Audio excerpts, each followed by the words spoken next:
Mga boss, bagong pyesa na naman para kay Onit. Sinok ng throttle body, mas maririnig nyo. Tangina mo!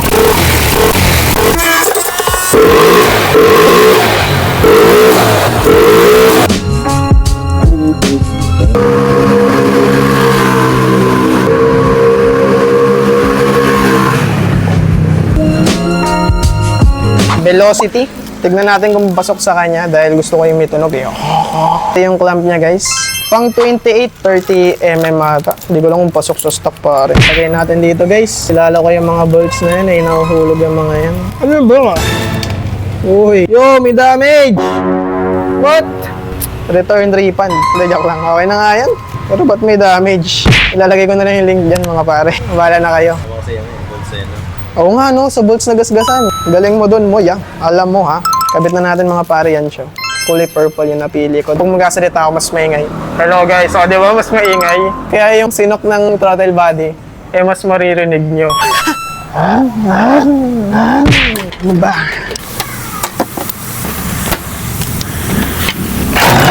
Best ASMR part. Ang ina mo.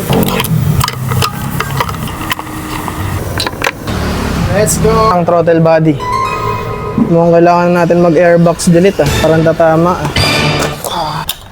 Ang ina mong pogi. Tanggalin muna natin yung airbox guys habang nag-iisip tayo kung paano yung gagawin natin. Pag may ganito, tatama na sa airbox no? Tapos pag umaba pa. Okay mga boss, ito yung walang airbox.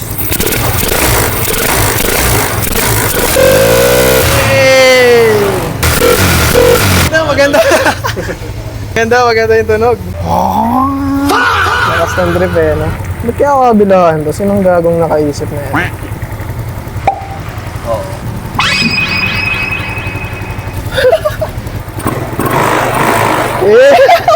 Parang kang nakauma yan.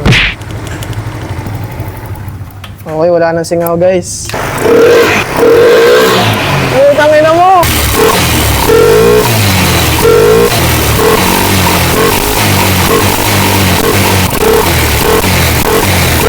Lakas gago. Gusto ko talaga i-try muna kung kaya pa yung airbox. What the fuck is that? Pwede na magtanim pare. So, tanggalin natin to. Ang impactong to, try ulit natin nang wala nang ganito. Alam nyo, mas matulin si Onip ngayon ha. Bigyan ng malupitang aero to mamaya. Sino mo, tumatagos na yung dumi sa likod. Gago sa likod ng builder. Tangina mo. Yan ang gusto ko, may airbox pa rin. Tapos ganun yung tunog, no? Putang ino, munong laman nun.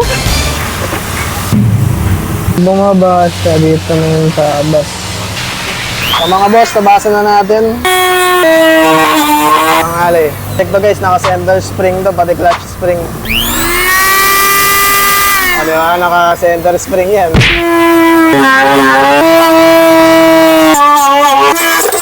Bullseye. Sakto naman, okay na yan. Para may airbox pa rin tayo. Gasan ko lang yung airbox at babalikan ko kayo. A few moments later. Nalinisan na natin yung airbox at kita nyo, napaka-pogi nyo. Sound check naman natin dyan guys. One click. So yun yung itsura niya sa loob guys. Sound check.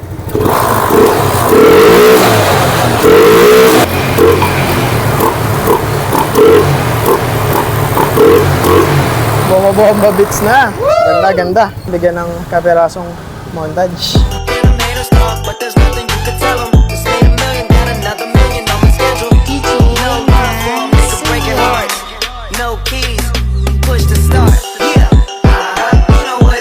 Yan naman napakaangas ng ating velocity. Napaka-pogi niya.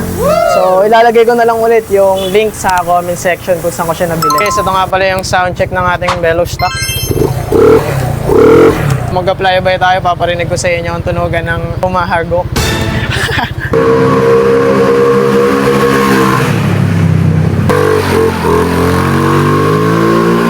Yung pulis pa yan ha?